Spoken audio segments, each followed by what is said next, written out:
Tariki ya 2 Gicurasi 2026 Nyirubutungane Papa Leo wa 14 umwepiskopi wa Diyosezi ya Roma yahaye ubwepiskopi abapadiri 4 abagerepiskopi bungirije bashishikariza guhora biteguye kwakira abantu bose bamamaza ko Imana iri hafi y'abantu no kongera kubaka icyizere. Abepiskopi bungirije bashya ni Stefano Sparapani, Alessandro Zanobi, Andrea Carivare na Marco Varetti, bose bavukiye i Roma. Mu nyigisho ye nk'uko byatangajwe na Vatican News, Papa yababwiye abita abavandimwe nkunda abibutsa ko bafatanyije na Cardinal Vicaire bazamufasha nk'umwepiskopi wa Roma kuba ishusho y'umwungeri mwiza abaturage ba Roma no kwita ku rukundo rw'abantu b'Imana bose bakwirakwijwe ku isi. Papa rero kandi yashimangiye akamaro ko guhora biteguye kwakira buri wese agira ati nimuceceke ngo mutegereze gushakishwa, ahubwo mujye mworohera abantu kubabona. Yongeyeho ati mugire uko mwita abapadiri, abadiyakoni, ababijyana bihaye Imana ndetse n'abakristo basanzwe bakora ubutumwa kugira ngo hatagira n'umwe wumva ari wenyine.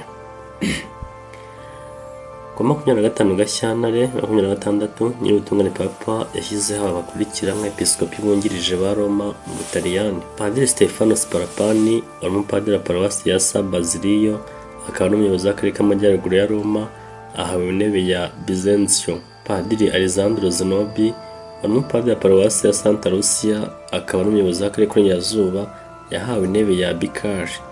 Padiri Andrea Carivare wari umupadiri wa paruwasi ya San Giovanni Battista de Los ahawe intebe ya Atera.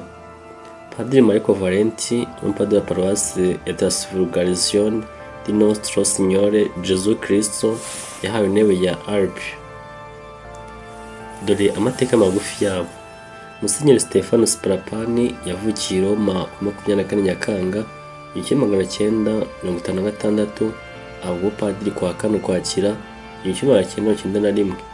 Kuva muri 2025 umuyobozi w'akarere k'amajyaruguru ya Roma yize byimbitse teologiya y'imyitwarire mo theology muri Alfonsian Academy i Roma. Na Musenyeri Alessandro Zanobi yavukiye i Roma ku wa 10 Ugushyingo 1939 aha ku padiri kwa 28 Mata 1996.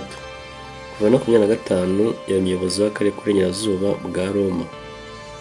Musenyeri Andrea Carivare yavukiye i Roma kwa 8 Mata 1971 ntabwo padiri kwa 3 Gicurasi 1998. Kuva no 2025 yakoraga nk'umupadiri wa paruwasi ya San Giovanni Battista de Los mu gace ka Appio Latino. Musenyeri Marco Varetti yavukiye i Cantalupo muri Sabina ku 28 Gashyantare 1961 yahawe padiri ku 26 Mata 1986. Kuva muri 2024 yakoraga nk'umupadiri wa paruwasi ya Trasfigurazione di Nostro Signore Gesù Cristo. Murakoze, mukomeze kubana natwe kandi mugire amahoro y'Imana. Nibagiwe gukora subscribe kugira ngo ujye ubona inkuru nyinshi uko tuzishyizeho.